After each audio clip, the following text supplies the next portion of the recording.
네, 안녕하세요, 여러분. 프라임법학원에서 공인노무사 민법을 강의하고 있는 김재형이라고 합니다. 2020년도는 우리에게 좀 힘든 기호로 남았습니다. 코로나로 인해서 우리가 몸과 마음이 좀 많이 좀 상처를 입었던 해였죠.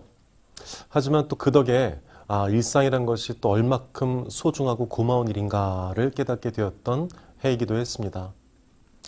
예전 어떤 선배님께서 저한테 해줬던 말씀을 이제 여러분에게 전달할까 합니다. 힘들 땐 공부하라 라는 말씀이었어요. 여러분도 어찌 본다면 그런 마음으로 이 하루하루 버티시면서 공부에 임하신지 모르겠습니다. 모쪼록 여러분의 그런 노력이 올 연말엔 좋은 결과로서 얻어지시게 되기를, 저 역시 미력이나마 여러분에게 도움을 드리게 되기를 또 기원해 보겠습니다. 여러분, 아마 여러분께는 제가 처음이실 겁니다. 저 역시도 여러분이 아직은 낯선데요. 사람이 낯설면 좀 과목도 좀 어색할 때 있잖아요. 네, 그래서 오늘은 그런 시간을 가져보시죠.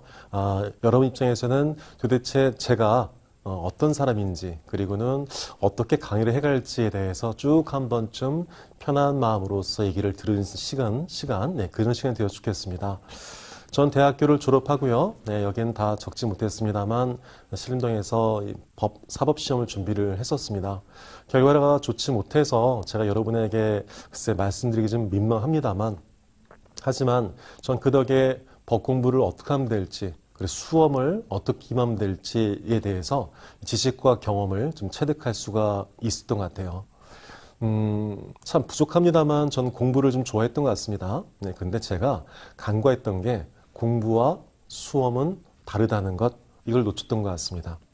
그래서 수험을 마치 열심히 하면 되겠지, 재밌게 하면 되겠지, 이런 자세로서 임했던 게 조금 저에게 좋지 못했던 결과를 낳게 한 이유가 되지 않았을까라는 생각을 해봤는데요.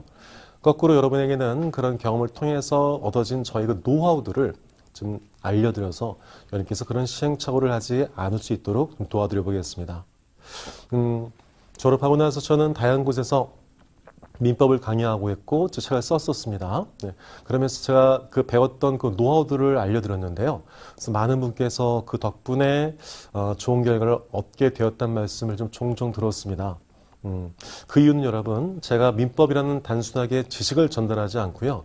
어떻게 공부하면 될지, 어디가 포인트인지, 그리고 어떻게 이 문제를 대처하면 될지, 공부 방법에 대해서도 제가 많이 일러드렸거든요. 네, 그런 것들이 좀 도움됐다는 말씀을 드렸기 때문에 여러분에게도 민법과 더불어서 어떻게 공부하면 될지에 대한 공부 방법까지 일러드리도록 하겠습니다. 아마 공인노무사를 준비하신 분의 상당수가 직장에서 근무하신 분이라는 생각이 들어요. 직장인분들 수험과 조금 거리를 떨어져 있었기 때문에 아무래도 수험에 대한 감이 조금은 좀 부족할 수 있습니다. 따라서 제가 그런 분을 감안해서 민법에 대한 지식과 더불어서 이 방법들을 알려드릴 테니까 그 방법들을 잘 알아갔으면 좋겠다 말씀을 드릴 수가 있겠네요. 저희가 이제 민법을 공부하게 되었죠. 최소한 민법이 뭔지는 한번 좀 알아볼까요? 네, 민법 뭘까요? 민법이란 것은 제가 드린 정의는 사인 간의 재산에 대한 발생하는 문제를 해결하는 법, 사인 간의 재산 관련된 법이라고 말씀드릴 수 있을 것 같아요. 우리 법은 있지 않습니까? 우리 법은 어떤 체가 있냐면요. 이렇게 수식적 체가 있어요. 그래서 저 위에서 총칙이 떠 있고요. 그 총칙을 세분화시킨 각칙, 각론이 있는 그런 구조예요. 그래서 총칙 내지는 총론, 각칙 내지는 각론 이렇게 구성을 하고 있습니다. 형법도 그래요. 형법이라는 것은 사람을 혼내는 법이죠. 네. 사람 혼내는 형법 역시도 형법 총론과 형법 강론으로 정의되어 있고요. 헌법도 그렇습니다. 네. 그 민법 역시도 네, 맞아요. 바로 총론과 강론으로서 정리가 될 것 같아요. 따라서 제일 첫 번째는 여러분께서 민법 총론을 정리를 해보시게 되는 거죠. 여러분께서 어떤 거래를 한다 쳐요. 이럴 때. 자, 여러분, 혹시 강아지랑 거래해 본 적 있어요? 에이, 무슨 강아지랑 거래해요. 그쵸? 네. 강아지랑 거래 안 했다 친다면, 혹시 뱃속에 있는 태아랑은요? 이제 좀 힘들어지죠. 그쵸? 뭔가 사람과 거래한 것을 알겠는데, 강아지가 거래한 것은 아닌 알겠는데, 저 뱃속에 있는 태아랑도 거래할 수 있을까? 네. 뭐에 대한 정의가 필요할까요? 그렇죠. 거래의 주체가 누군지에 대한 얘기를 생각해 봐야 될 것 같아요. 혹시 여러분, 마약 거래 봤어요? 마약을 거래한다고요? 네. 마약도 사업할 수 있잖아요. 그죠? 그렇죠. 마약이라는 것도 물질이니까요. 하지만 민사적으로 그런 것들을 거래를 용납할까요? 그렇지 않죠. 그렇다 친다면 도대체 민사적인 거래에서는 어떤 물건들을 거래할 수 있을지 등등도 배우겠네요. 그렇죠? 또 나가세요. 여러분께서 뭔가를 사고 팔 때 뭐로써 하시죠? 네, 말로써 하시죠. 그 말을 다른 말로는 의사표시라고 그래요. 의사표시가 잘 오가야지만이 물건도 잘 팔 수 있고 살 수 있겠죠. 이렇게 중요한 민사적 거래에서 중요한 그 내용들 담고 있는 것이 바로 민법 총론이라고 정해 볼 수가 있어요. 그럼 여러분, 재산은 크게 뭘까요? 여러분, 뭐를 벌고 싶으세요? 돈 벌고 싶고요. 뭐를 갖고 싶으세요? 집 갖고 싶죠. 그렇죠, 여러분? 아, 부자는 돈 많고 집이 있는 거잖아요. 그죠? 네. 좀 약간 세속적인가요? 네. 여튼간 이렇게 편하게 말씀드려 볼게요. 집입니다. 약간 좀 있어 보이게 표현한다면 물권법이에요. 물권이죠. 그죠? 소유권, 저당권, 전세권 등등이요. 반면에 돈입니다. 야, 내가 준 돈 줘. 이렇게요. 그래서 돈이 오갑니다. 그걸 보통 뭐라고 그럴까요? 채권이라 그러죠. 우리 민법은요. 민법 총론이 있고요. 그런 다음엔 물권법과 채권법이 있어요. 그럼 다행히도요. 우리 시험에서는 물권법이 제외됐습니다. 그래서 나온 것은 채권 총론과 채권 강론 이 내용들을 배우시게 될 겁니다.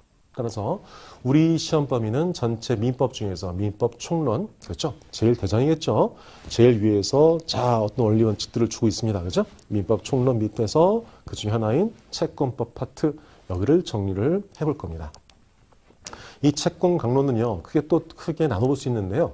자, 여러분 우리가 보통 채권 행위라는 것이 어렵게 느껴지겠습니다만 하지만 우리는 보통 많은 것들을 하고 있습니다. 편의점 가서 도시락 사셨나요? 라면 사셨나요? 네, 그건 뭘까요? 매매입니다. 여러분, 친구한테 뭐 커피 한 잔 사줬나요? 네, 증여입니다.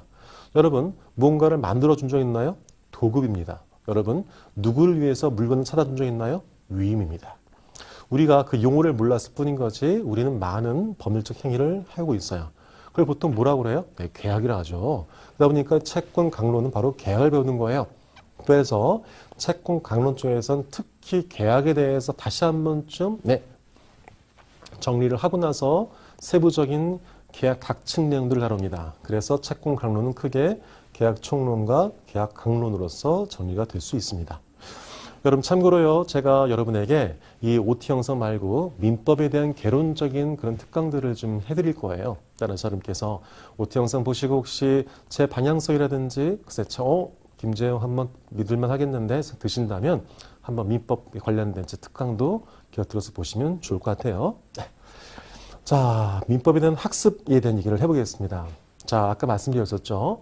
자, 민법을 공부로서 본 것과 민법을 수모로 본 것은 다르다 말씀드렸죠. 예전에 김정희였다면 아마 민법을 공부로서 말씀드렸을 거예요. 민법이 얼마큼 깊은지 아니 이런 식으로. 하지만 지금의 강의라는 저로서는 민법을 뭐 어떤 식으로 수험적으로 접근하는 그런 눈을 키워드릴 거예요. 자, 그렇다 친다면 이제 민법이라는 것은 이제는요. 그 내용이 중요한 게 아니고요. 그래서 얼마큼 공부해야 되고 학습 난이도 얼마큼인 거야 이게 중요하겠죠. 아유, 어쩌죠. 학습 분량과 학습 난이도 모두 상이에요. 많이 힘들죠. 하지만 이렇게 보실 수 있습니다. 제가 가끔 산에 갔는데 여러분 이럴 때 있어요.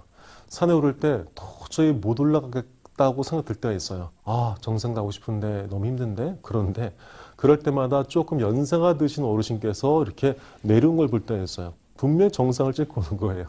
인간으로서 못 오를 높이라고 생각이 드는데 저 어르신은 내려오는구나를 보게 되면 어떤 생각이 드냐면 나도 할 수 있나 본데? 라는 생각이 드는 거예요.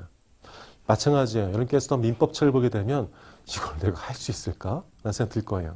하지만 결과적으로 한번 보시면 이 노무사 1차 객관식이고 절대평가죠. 많은 분께서 합격을 하고 있어요. 그 말은 여러분께서도 분량만 잘 조절하시고 전략만 잘 세우신다면 충분히 붙을 수 있는 시험이라는 뜻이에요.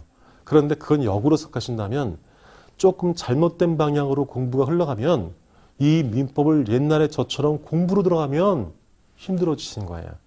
그래서 제 입장에서 어떻게 드릴까? 맞아요. 공부할 수 있는 그 분량을 줄여드리고 정리해드리고 정리해드릴 거예요. 세 가지예요. 기본서입니다. 기본서 저와 함께 한 600페이지, 500, 600페이지 되는 기본서를 보실 거예요.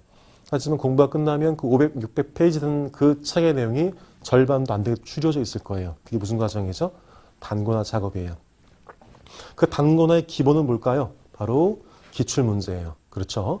기출문제에 대해서 많이 오해하시는데 마치 공부를 하고 나서 마지막 내 실력 확인용으로 기출 보자 하시는 분들이 있어요. 절대 아니에요. 기출은 법학을 공부하면서부터 보는 거예요.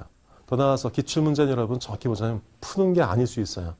민법책 한번 보고 나서 기출이 풀릴까요? 잘 안 풀리는 게 정상이에요. 근데 책을 보고 나서 민법 기출을 풀면서 자 보자기 하죠. 내가 바본가 보다. 아니요.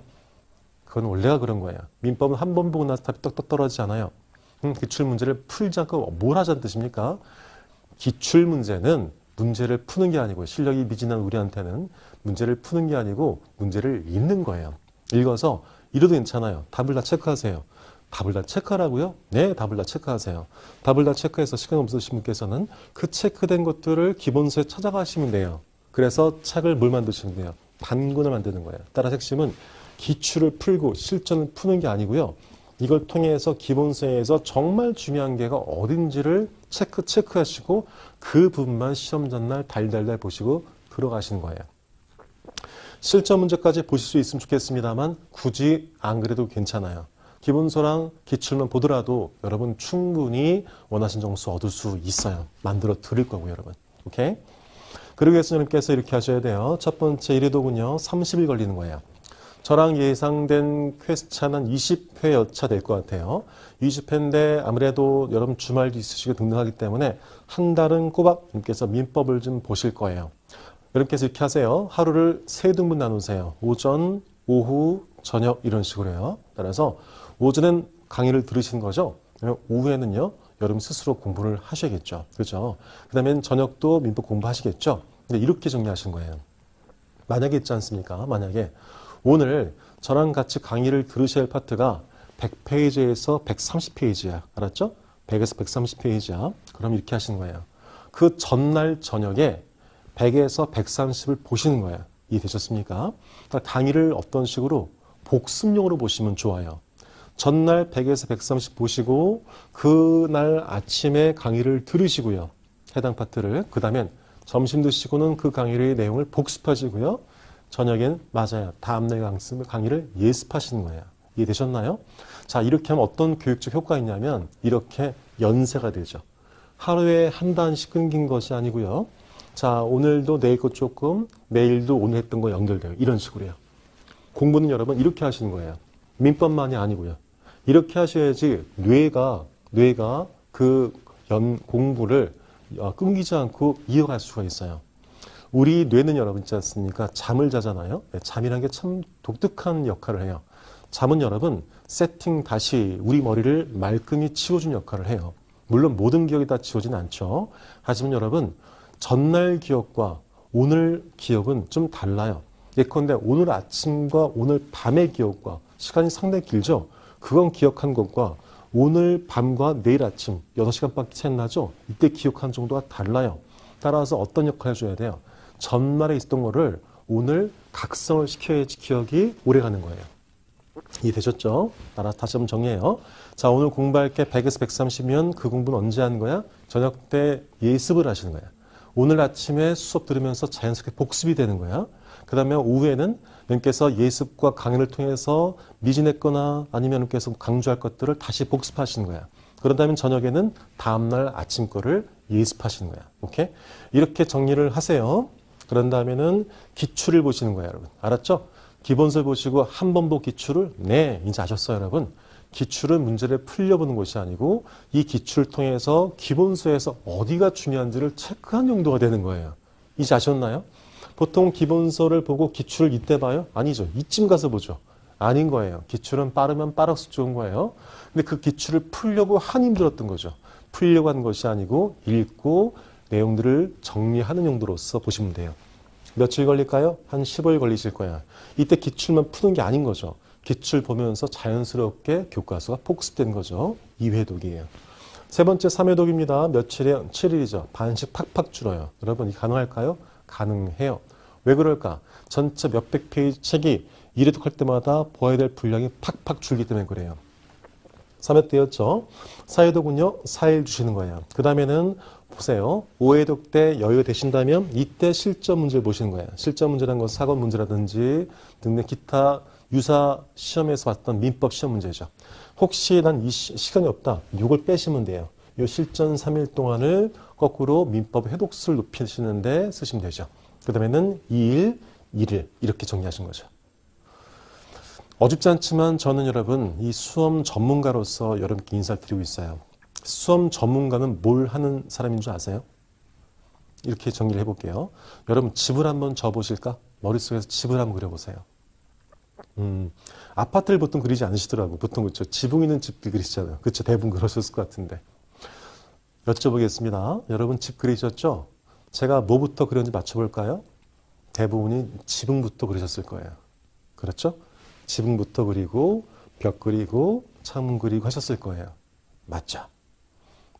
똑같은 이 요구를 실제 집을 짓는 분에게 요구를 하죠. 대부분이 제일 밑에 있는 기둥부터 바닥부터 그리세요.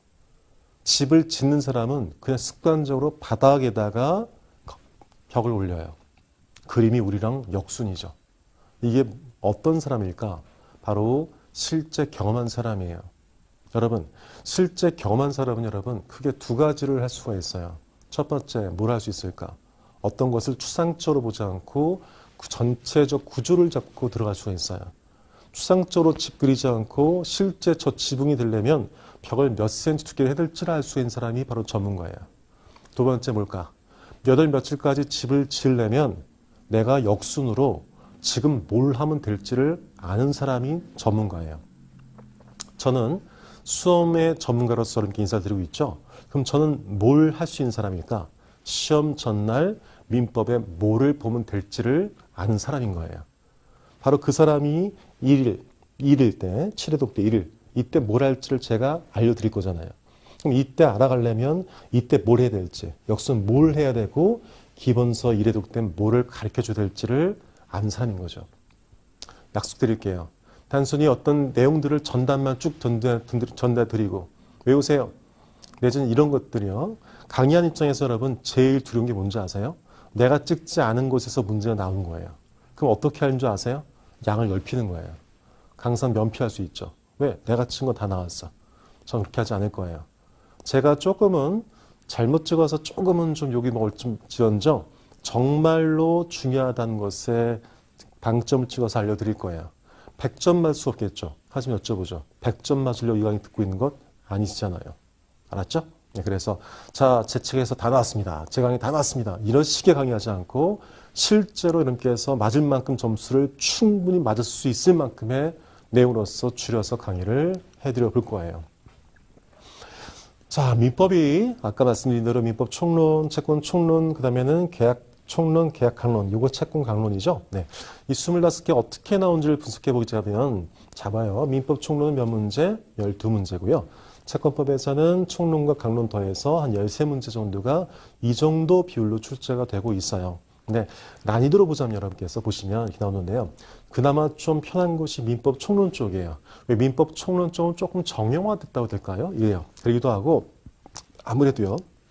공부하실 때 민법 총론은 좀 더 보게 돼요. 아무래도 앞쪽이니까. 그래서 우리 입장에서 어떻게 정리하냐면 채권법 특히 뭐냐면 채권 총론이 뻑뻑하고 어렵거든요. 따라서 모든 곳에서 골고루 이렇게 문제 맞추려는 보다는 혹시 급하시고 좀 약간 시간 없다 싶으면 민법 총론만 제대로 파헤친다 하더라도 이렇게 해서 그 커트란에 해당된 점수는 얻을 수가 있으시거든요. 네, 그런 전략도 한번 쓰신 것도 좋아요. 여러분 이게 있지 않습니까? 이 겁이만큼 경험이 없으면 어떻게 되냐면 얘도 찔끔 하려 돼요. 여러분 얘도 찔끔의 전체를 다 찔끔거리면 그냥 점수가 그냥 나올 것 같죠? 그렇지 않아요. 법은 절대 그렇지 않아요. 법은 여러분 찔끔을 전체 한 것보다는 아싸리 반만 제대로 파는 게 훨씬 더 점수로서는 이득이에요. 그렇게 해드릴 거예요. 그래서 우선 말씀드렸지만 민법 총론 좀 더 강조해 드릴 거고요. 그 다음엔 나머지 파트 중에서도 조금씩 좀 찔끔하면서 여러분에게 맡기는 식 강의하지 않고요.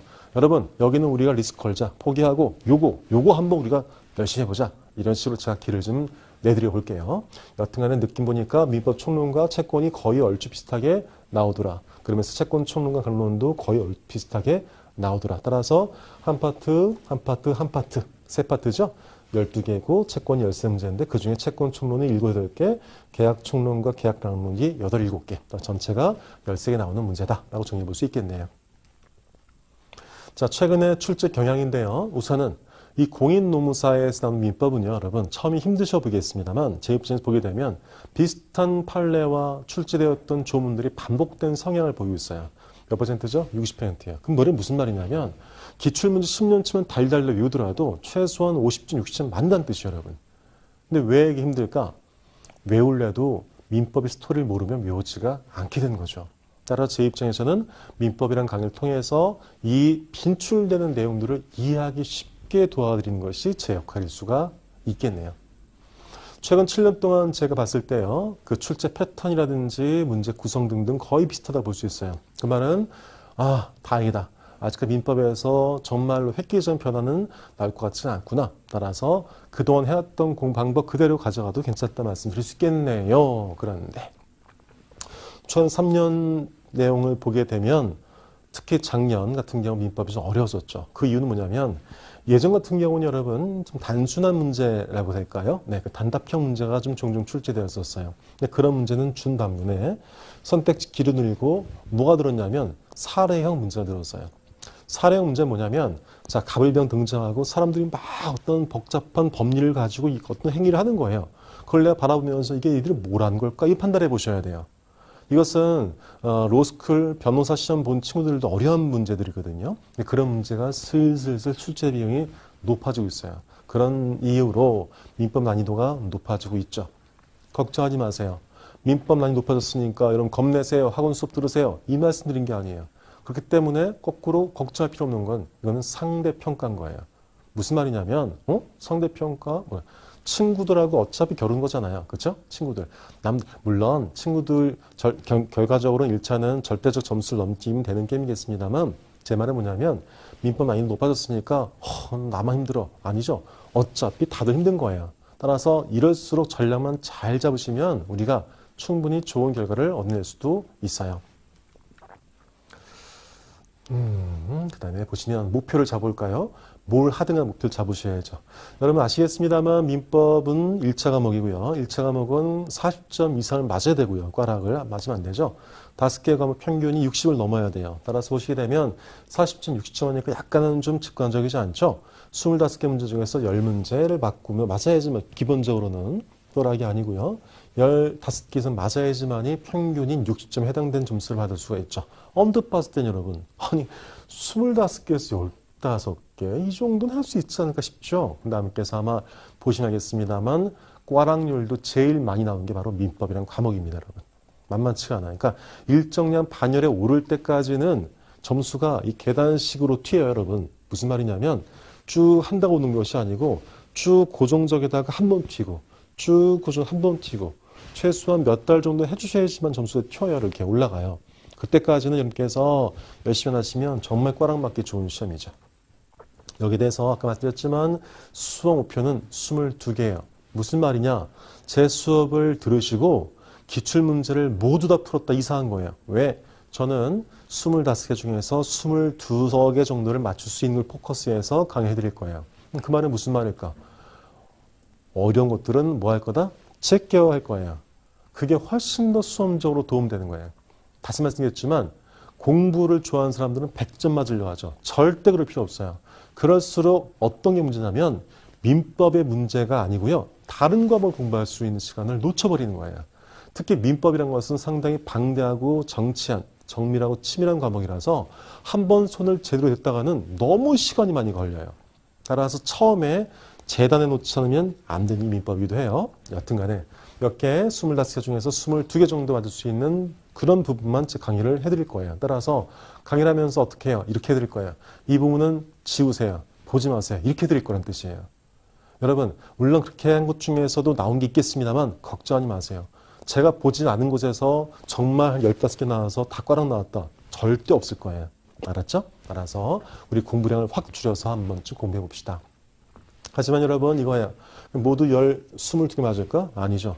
제가 22개를 기본으로 강의를 하니 여러분께서는 몇 점? 17개를 맞으면 되는 게임이에요. 17개.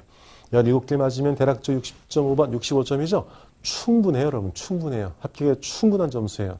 보통은 민법에서 모자른 점수를 노동법에서 이제 만회해서 넘기곤 하잖아요. 그렇죠? 하지만 이렇게 돼버리면 좀 마음 편안하게 2차를 준비할 수 있으시게 된 거죠. 그렇죠? 그래서 이렇게 정리를, 목표를 잡으시게 도와드려 볼게요. 목표까지 봤으니까 이제는요, 공부에 대해서 한다면, 대한민국에서 가장 공부를 잘하는 사람이 누군지 아세요? 네, 이정함 씨예요. 이정함이 누굴까? 이해, 정리, 암기예요. 이 세 가지의 트라이앵글이 바로 이렇게 사실 내용들이 되는 거죠. 이해를 해요. 그러면 이해를 해서 뭐 했을까요? 보통 이해 끝나요, 공부가. 안 돼요. 이해 이후에 반드시 뭘 해야 돼요? 정리를 해야 돼요. 그거에 대한 얘기를 해볼까요? 여러분 혹시 신문 보셨나요? 신문 안 보시더라도 최소 기사는 보시죠. 아마 하루에 몇 개 보실 텐데 그 기사 보면서 이해 안 된 글이 있었어요? 없었죠? 여쭤볼게요. 오늘 읽었던 기사 중에서 기억나는 거 저한테 말해보세요. 안 나죠? 분명히 기사를 읽었어요. 기억이 안 나요. 왜 그럴까요? 정리를 안 해서 그래요. 만약에 제가 오전에 여러분 이런 기사가 있고요. 이건 앞자 따서 외우세요. 이거 정리해드렸죠? 그러시면 지금도 기억하실 거예요. 그런데 그런 정리를 안 했기 때문에 암기가 되지 않죠. 하지만 궁극적으로는요. 어쨌거나 이해든 정리든 간에 뭘 하셔야 돼요? 암기를 하셔야 돼요. 이정암이에요. 근데요. 이 암기를 하면서 비로소 이해가 더 깊어져요. 그 경험을 하시게 될 거예요. 그게 바로 회독수 높이는 거예요. 그런데 여기서 문제가 뭐냐면 이해 정리까지는 쳐요. 암기했죠? 무슨 말이죠? 그냥 단권화된 것만 그냥 드립다 외우죠. 그럼 한계가 있어요. 왜 그럴까? 인간의 머리는 제한적이기 때문에 그냥 드립다 외운다 해서 쓰는 것이 아니에요. 반드시 뭐죠? 암기라는 과정을 통해서 그 무슨 예정이에요? 2페이지, 3페이지 있던 내용과 저 500페이지 내용이 내 머리에 있다는 얘기예요. 그 순간 2페이지 있던 내용과 500페이지 있던 내용이 연결되는 거예요. 같은 법리구나. 훨씬 더 이해를 높여주고요. 그러면 이해가 높여지면 자연스럽게 또 암기가 되는 거예요. 따라서 이정함 여기를 이제 해드릴 거고요. 수업 때 저는요 3가지 해드릴 거예요. 보통 선생님께서 뭘 해드려요? 이해를 시켜드리죠. 하지만 저는 못 해드릴 거예요. 이해를 넘어서 뭐까지? 정리까지 해드릴 거예요. 표가 필요한 표를 해드릴 거고 앞자 딸 게 필요한 앞자를 따드릴 거예요. 그래서 어디까지 궁극적으로 암기가 도움될 수까지 도와드릴 거예요. 그래서 제가 로스쿨 가는 친구들, 그렇죠? 그리고 정말 거기에 법을 좀 강하게 공부를 해야 되는 거죠. 그 친구들에게 크게 도움됐던 그 방법을 가지고 도움 드릴 테니까 임께서도 제가 한 대로 한번 좀 따라서 해보세요. 가장 쉽게 해설해 드릴 거예요. 정말 쉽게 드릴 거예요. 어떤 개념들을 법률 용어가 아닌 일상적인 개념으로 바꿔서 쉽게 말씀드려 볼게요. 선택과 집중, 맞아요. 책 내용들 다 전체 훑는 강의 안 해드릴 거예요. 중요한 내용들 포인트 잡아서 여러분께서 충분히 합격할 수 있는 점수 맞게 드릴 거예요. 핵심은 출력이에요. 입력이 아니에요. 출력까지 책임질게요. 단순히 강의를 해드려서 입력에만 신경 쓰는 강의가 아닌 어떻게 하면 출력을 쉽게 할 수 있을지 여기까지 고민하는 강의를 해드려 볼게요. 무조건 실전이에요. 따라서 무조건 시작하세요, 여러분. 유고 위고 제가 강의를 시작하면서 모토로 삼았던 내용입니다. 여러분께서 시작하시면 제가 따라가겠습니다. 본격적으로 민법 기본 강의 때 인사를 드리도록 하겠습니다. 감사합니다.